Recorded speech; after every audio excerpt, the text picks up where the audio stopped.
Okay, so let's make a tab group, meaning we're going to take 3 related tabs and group them together so that they're nice and organized like this. As you can, if you watched my first video, I gave you an introduction and I showed you these. So now I'm going to show you how to make one. So in this case, I have 3 tabs that are weather related, right? We got weather channel, underground weather, let's click on that, and weather bug. Now let's say I want these always. Maybe I want to refer to them from time to time and I want all 3. And so I want them grouped. I want to make a tab group. So here's what I'm going to do. The first thing is I'm going to take my mouse. I'm going to hover over one of these tabs, in this case with the weather channel, and I'm going to right click on it. Right click is that other mouse button. You know, most of the time you click using the left click, but every once in a while you need to right click, which gives you usually a little menu like this. And in this case, we right click and we want to use this option right here that says add the tab to a group. As you can see, it gives me a few of the groups that I've already have open, but I want a new group because this is going to be a new tab group. So I click new group. I'm going to call it weather. I'm going to give it a color.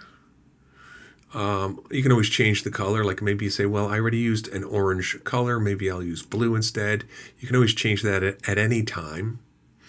And now I've got one tab. One of my weather tabs is in my weather group, but I want to put the other ones in. So now I've got my group made. I've got one tab, and see how it sort of outlines like this. I'm kind of showing you where my mouse is, but these 2 are not in there yet. So how are we going to add them? 2 ways.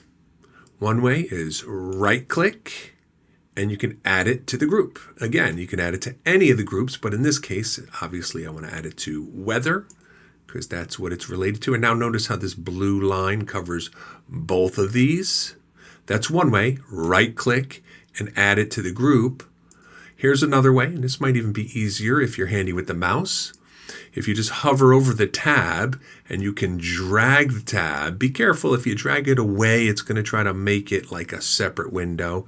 So I'm going back up there, and what I want to do is I just sort of drop it in the middle of the group, and now it's part of that group. And again, look at the blue line, how it's kind of grouping all 3 of these.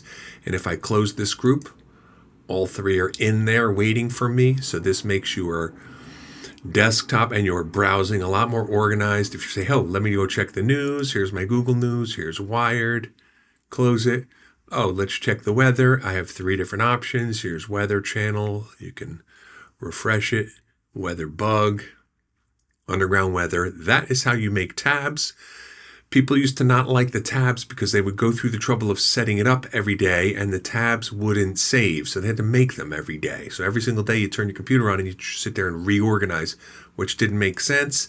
So finally, Google created this where once you make a tab, it's kind of getting added to your bookmark section over here, which is nice. So you can see the weather one I just made is just sort of popping up there, which is handy. And you can move it to another location if you wanted. And remember, you could change the color by right-clicking. Maybe I want it to be green. Now it's green, but I liked the blue. Going back to blue. Now it's blue. That is how you make a tab group, and a little bit about saving it and organizing it. I hope this makes you a little more efficient. That's the end of this video.